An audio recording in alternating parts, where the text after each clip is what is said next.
Kelsey. This is my channel, The Fancy Hat Lady Reads. I am wearing one of my fancy booktube hats, and today I am bringing you another BooktubeSFF Babbles video. Yes, another BooktubeSFF Babbles. What are other videos? What are wrap-ups? What are reviews? When do I film them? Where do they go? I am aware that some of my other videos are falling by the wayside here, but in all honesty, the BooktubeSFF Babbles are my favorite type of video to make, and the season for them only comes around once a year.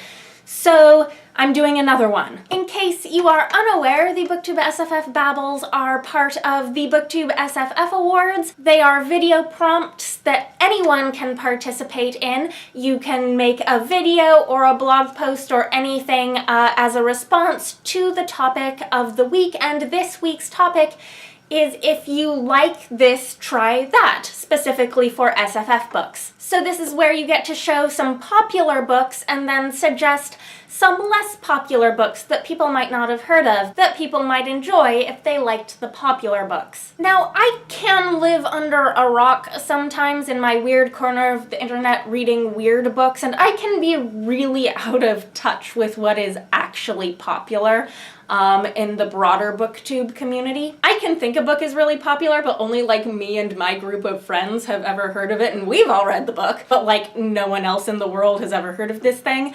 And then oftentimes a lot of books are really popular and I'm just unaware of the hype. So the hardest part of planning this video for me was actually choosing what popular books were gonna be popular enough that I was going to have things to recommend for them that were less popular. So I decided that I was specifically going to use as my popular books things that are nominated for the BooktubeSFF Awards this year. I'm choosing this because obviously enough people voted for them to get them onto the shortlist, and then for those who hadn't already read them, a bunch of people are participating in the read-alongs right now and are getting caught up on all of those books. So I am going to start with All Systems Red by Martha Wells. This is one of the nominees this year in the short fiction category. It's one of the Tor.com novellas. It is the action-packed and heartwarming story of a security unit that has hacked its governor module, and the survey team that it goes to heroic lengths to protect, despite the fact that it doesn't really like spending time with people and would much rather watch television. And the book that I'm going to recommend if you liked All Systems Red is one that it's been a long time since I read myself, but I keep thinking that there's some interesting similarities between these two stories, and this is Uncharted Territory by Connie Willis. This is similar in length. It's also a very, very short book. This edition is like 150 pages in mass market paperback. This was published in 1994, so it's like slightly older sci-fi, but not that old. This is also a story with a survey team, in this case 2 explorers on an alien planet. The main point of this book revolves around a major spoiler, so I can't really address it here. But aside from the setting and the length, the way I remember this book, I feel like it has some tonal similarities with Martha Wells' writing in All Systems Red, because there's a sort of quirky, unexpected angle to this as well. One of the things that's going on in this story is that the explorer team have this alien guide who is like fining them for disruptions to the alien's home planet, and it gets like comedically extreme, like, you left a footprint, you will now owe us this much money. This also has just a little bit of that entertainment media in the sci-fi future aspect.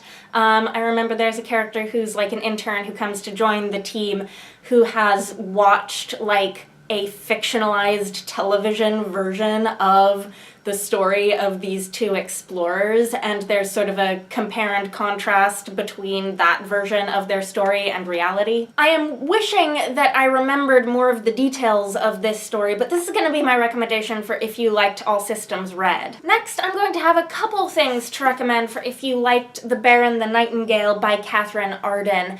This is historical fantasy. I love historical fantasy. It's set in harsh, rural 14th century Russia. It is slow-paced, and it draws heavily on Russian folklore and fairy tale. We follow Vasya growing up in the north with the magical ability to see and communicate with the spirits of the household and the forest that gets her labeled as a witch by her stepmother and by a Christian religious figure who comes into the picture. Katherine Arden's type of historical fantasy reminds me a lot of the sort of historical fantasy that Juliet Marillier does with folklore and Celtic history. Of course, Marillier's Seven Waters series are very well known. So for a less popular book, I am going to recommend Juliet Marillier's Blackthorn and Grandma trilogy, which starts with Dreamer's Pool. These are her most recent books. They are now a completed series. I was following these books as they were released over the past few years, and I remember feeling like these were getting just like 0 to nothing in terms of hype or attention as they were released, which confused me at the time because Marillier's more established books and series are very well loved. This series follows Blackthorn, a disillusioned former healer who, at the beginning of the first book, is granted an opportunity to escape from prison and likely death by one of the Fae, who offers her a bargain that in exchange for her freedom, she will travel to a certain kingdom, set up residence, become a wise woman and a healer once again, and not seek revenge against her enemies who have wronged her. She ends up escaping with another inmate, Grim, who becomes her traveling companion and friend, and over the course of 3 books, we follow sort of 3 different mysteries, magical mysteries, that the pair of them end up solving in their new lives that they start to build together. It was just weird to me that a new series from such a well-loved author got so little attention when the books were released. So I would definitely recommend these if you're into this brand of historical fantasy. Another book that I can't help recommending for fans of The Bear and the Nightingale, even though it isn't historical fantasy, it's just fantasy, is Of Sorrow and Such by Angela Slater. This is about a witch named Mistress Gideon dealing with paranoia and accusations of witchcraft in a small town called Edda's Meadow. And I think even though this isn't historical fantasy, I associate it with The Bear and the Nightingale for a variety of reasons, first of which is the theme of witchcraft and paranoia and women's power, and the sort of magic that goes with that type of storytelling. It's sort of dark and mysterious. It's similarly atmospheric. It's focused on women's roles in a small community. It is a slower paced sort of storytelling. So all of those things make me feel like if you like those aspects of The Bear and the Nightingale, you might also like this book. This is another one of the Tor.com novellas, so it's also rather short. Next was a toughie, because I'm going to try to recommend something you might like if you liked Strange the Dreamer by Laini Taylor. Now, one of the things I really liked about this book was that it doesn't quite feel exactly like any other YA I have ever read, so this is going to be a bit of a stretch here. I have picked another YA book to recommend that I feel is slightly odd, and that is Mortal Fire by Elizabeth Knox. This is a standalone that takes place in the same world as a couple of Elizabeth Knox's other books, but you can absolutely read this on its own. This takes place in an alternate, like 1959, 1960-ish New Zealand that goes by a different name. And it's also a book where it's kind of slower paced for YA. You have to sort of sit and wait for things to make sense, and when they do, it's just a little odd and unsettling. It's about a girl named Connie who's got a kind of ability of magical perception, and it's about a trip she takes with her stepbrother and a strange magical situation that she encounters while on this trip. This doesn't have like the lush descriptive prose of Laini Taylor's writing, but like Laini Taylor's books, this is the sort of writing that lets some of the odd, mysterious stuff sort of just sit and stew for a while and let it take its time to, you know, come together in the end. And like Strange the Dreamer, this has a pretty predictable romance that you have to be willing to go along with. And I thought I would wrap this up by tossing in one more recommendation, this time in comparison to a book that I didn't actually like all that much. So one of the BooktubeSFF Award nominees this year in the middle grade category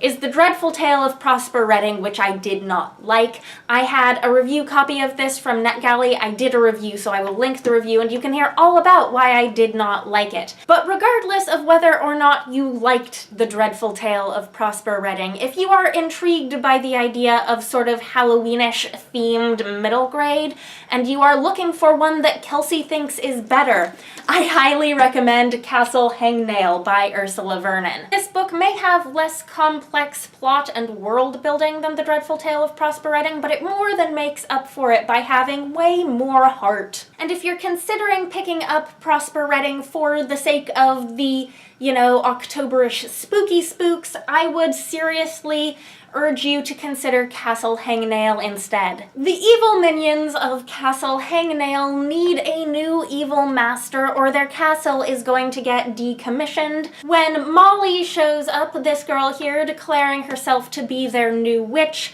they are a little skeptical, but they are gonna go with it because she is their last hope. And so this is the story of Molly coming into her own as a witch and figuring out how she can become the true mistress that Castle Hangnail deserves. So here is a stack of some of the lesser known books that I recommended in this video.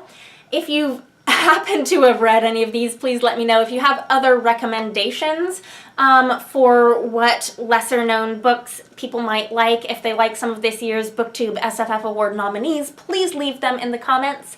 Anyhow, I hope you're having a nice day. That is all. Bye for now.